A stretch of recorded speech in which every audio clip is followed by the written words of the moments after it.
Beyond the walls, the old cabin on Blackthorn Hill had been abandoned for decades, or so the locals in Millwood said.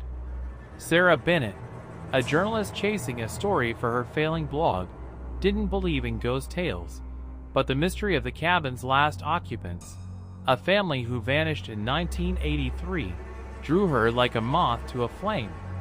She convinced her friend, Mark Reynolds, a skeptical photographer, to join her for a night in the creaking, frost-covered house to uncover the truth. They arrived at dusk, the sky bruised purple, the air heavy with the scent of pine and decay.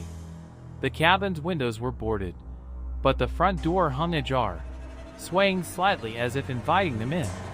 Inside, the air was stale, thick with dust that danced in the beam of Mark's flashlight. Sarah's recorder hummed, capturing every creak and whisper of the wind. "This place is a dump," Mark muttered, snapping photos of peeling wallpaper and overturned furniture. Sarah ignored him, her eyes fixed on a faded family portrait above the fireplace. A mother, father, and a young girl, their faces unnervingly blank. As night fell, the temperature plummeted. Sarah found a diary in a drawer, its pages brittle and yellowed. The entries, written by Emily, the family's daughter, grew increasingly frantic.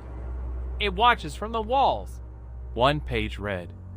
"It knows our names." Sarah's pulse quickened. She read aloud to Mark, who scoffed but glanced nervously at the shadows.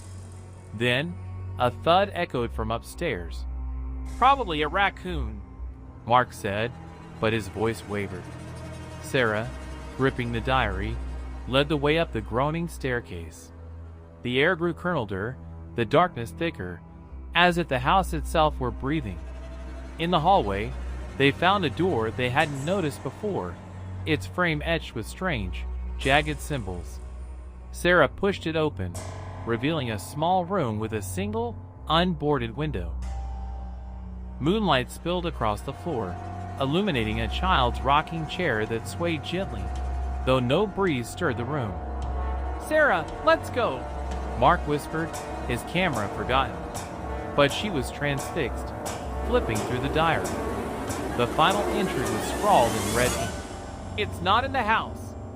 It is the house." Before she could speak, the door slammed shut behind them. The walls groaned, a low, guttural sound like a growl. Mark yanked at the door, but it wouldn't budge. The rocking chair moved faster, its creaks forming a rhythm like a heartbeat. Sarah's recorder crackled, playing back a voice that wasn't hers or Mark's, a child's voice, chanting their names. "Sarah! Mark!" The walls pulsed, the symbols glowing faintly. Mark screamed as his flashlight flickered out, plunging them into darkness. Sarah fumbled for her phone, its weak light revealing the walls closing in, the space shrinking impossibly fast. The diary slipped from her hands, its pages flipping open to a blank one that began to fill with red ink. "You shouldn't have come."